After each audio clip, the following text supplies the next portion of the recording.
നബിയുനാ റസൂലുള്ളാഹി സ്വല്ലല്ലാഹു അലൈഹി വസല്ലമ തങ്ങൾ പറയുകയാണ്, ദഖൽതുൽ ജന്ന, സ്വർഗ്ഗത്തിൽ ഞാൻ കടന്നു സഹാബ. മിഅ്റാജിന്റെ രാവിൽ, പരിശുദ്ധമായ റജബ് 27-ാം രാവിൽ അല്ലാഹു സുബ്ഹാനഹു വ തആല നൽകിയ വിരുന്ന് സൽക്കാരമാണ്. സ്വർഗ്ഗത്തിനുള്ളിലേക്ക് ഞാൻ കടന്നു. വസമിഉതു ഫീഹാ ഖിറാഅത,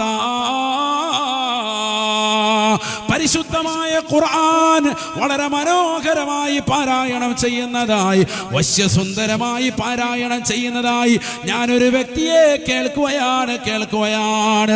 ഫഖുൽതു ലി ജിബ്രീൽ, ജിബ്രീലിനോട് ഞാൻ ചോദിച്ചു, മൻ ഹാദാ യാ ജിബ്രീൽ, ഈ വിശുദ്ധമായ ഖുർആൻ മനോഹരമായി സ്വർഗ്ഗത്തിനുള്ളിൽ കടന്നിരുന്നു കൊണ്ട് പാരായണം ചെയ്യുന്നതായ ഈ വ്യക്തി ആരാണ് ജിബ്രീലേ, ഒന്ന് പറഞ്ഞു തരുമോ ജിബ്രീലേ? ഫഖാല ലി ജിബ്രീൽ അലൈഹിസ്സലാം, ജിബ്രീൽ എന്നോട് പറഞ്ഞു, യാ റസൂലല്ലാഹ് ഇന്നഹു ഹാരിസത്ത് ബിൻ നുഅ്മാൻ, അവിടുത്തെ അരുമ ശിഷ്യനായ മദീനയിലുള്ളതാകുന്ന ഹാരിസത്ത് ബിൻ നുഅ്മാൻ റളിയല്ലാഹു അൻഹു ഈ സ്വർഗ്ഗത്തിനുള്ളിൽ മനോഹരമായ ഖുർആൻ പാരായണം ചെയ്യുന്നത് എന്ന് ജിബ്രീൽ എന്നോട് പറഞ്ഞു വന്ന് നബിയുനാ റസൂലുള്ളാഹി.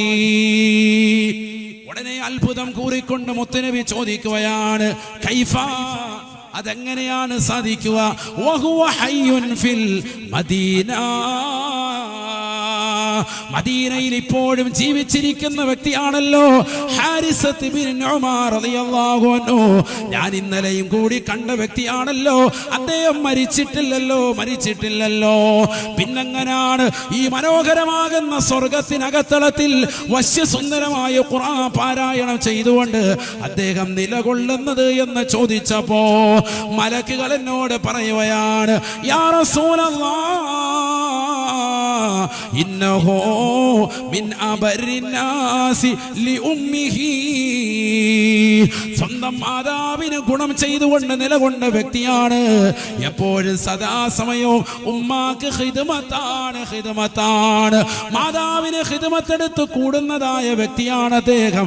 അതുകൊണ്ട് അദ്ദേഹത്തിന് കിട്ടിയ പ്രതിഫലമാണിതെന്ന് ജിബ്രീൽ എന്നോട് പറഞ്ഞു വന്ന് ഹബീബ് മുഹമ്മദ് മുസ്തഫ, ആദരവായ പ്രവാചകൻ കണ്ട കാഴ്ച വന്നുകൊണ്ട് മദീന പള്ളിയിൽ വെച്ച് തന്റെ പ്രിയപ്പെട്ട അനുയായികളെ വിളിച്ചു നേർത്തുകൊണ്ട് പറയുകയാ, സ്വഹാബത്തേ, ഇന്നലത്തെ രാത്രിയിൽ ഞാൻ കണ്ട കാഴ്ചയിൽ ഹാരിസത്ത് ബിൻ നുഅ്മാനിനെ കേൾക്കുകയാണ്. സ്വർഗ്ഗത്തിനുള്ളിൽ വശ്യസുന്ദരമായ ഖുർആൻ അദ്ദേഹം പാരായണം ചെയ്യുന്നത് ഞാൻ എന്റെ കർണപുടം കൊണ്ട് കേട്ടുപോയി എന്ന് നബിയുനാ റസൂലുള്ളാഹി. കാരണം എന്താണെന്ന് മലക്കുകളോട് ചോദിക്കുമ്പോ, ജനങ്ങളിൽ ഏറ്റവും കൂടുതൽ സ്വന്തം ഉമ്മാക്ക് ഖിദ്മത്തെടുത്തുകൊണ്ട് നിലകൊള്ളുന്ന വ്യക്തിയാ, തന്റെ സമ്പത്ത് കൊണ്ടുവന്ന് ഉമ്മയുടെ കാൽച്ചുവട്ടിൽ വെക്കുന്ന വ്യക്തിയാണ്. ഉമ്മ കൊടുത്തത് മാത്രം വാങ്ങും, ബാക്കിയുള്ളത് ഉമ്മാക്ക് മുഴുവനുമാ. ഉമ്മാക്ക് വേണ്ടി ജീവിച്ച വ്യക്തിയാണ് സയ്യിദുനാ ഹാരിസത്ത് ബിൻ നുഅ്മാൻ. നബി സല്ലല്ലാഹു അലൈഹി വസല്ലമ തങ്ങൾ ഈ സംഭവം പറയുമ്പോ മദീന പള്ളിയുടെ തൂണിന്റെ പിറകിലിരുന്നു കൊണ്ട് ഫബകാ ബുകാഅൻ ശദീദാ, ഹാരിസത്ത് ബിൻ നുഅ്മാൻ റളിയല്ലാഹു അൻഹു പൊട്ടിക്കരയുകയാണ്. എന്ത് വലിയ സൗഭാഗ്യമാണ്. സഹാബത്ത് അത്ഭുതം കൂറിക്കൊണ്ട് ചോദിച്ചു, നബിയേ, നമുക്കിടയിൽ ഇരിക്കുന്നതായ ഹാരിസയെ കുറിച്ച് തന്നെയാണോ പറയുന്നത്? അല്ലാഹുവിന്റെ റസൂൽ പറയുകയാണ്, നഅം യാ സഹാബ വകദാലികൽ ജസാ വകദാലികൽ ജസാ.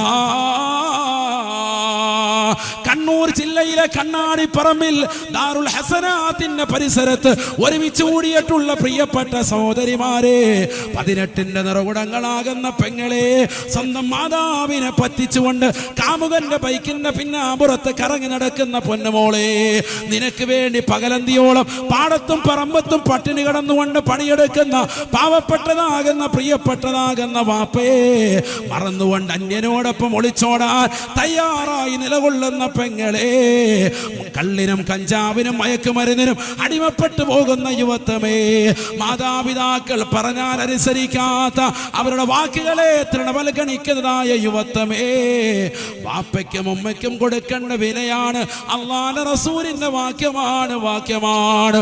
ഉമ്മയ്ക്ക് ഖിദ്മത്ത് എടുത്തുകൊണ്ട് കൂടിയ വ്യക്തിയെ ഞാനവൻ ജീവിച്ചിരിക്കുന്ന കാലയളവിൽ തന്നെ സ്വർഗത്തിൽ കടന്നതായും സ്വർഗത്തിൽ വെച്ച് ഖുർആൻ ഓതുന്നതായും കേട്ടുവന്ന് കളവ് ചിന്തിക്കുക പോലും ചെയ്യാത്ത ഹബീബ് മുഹമ്മദ് മുസ്തഫ.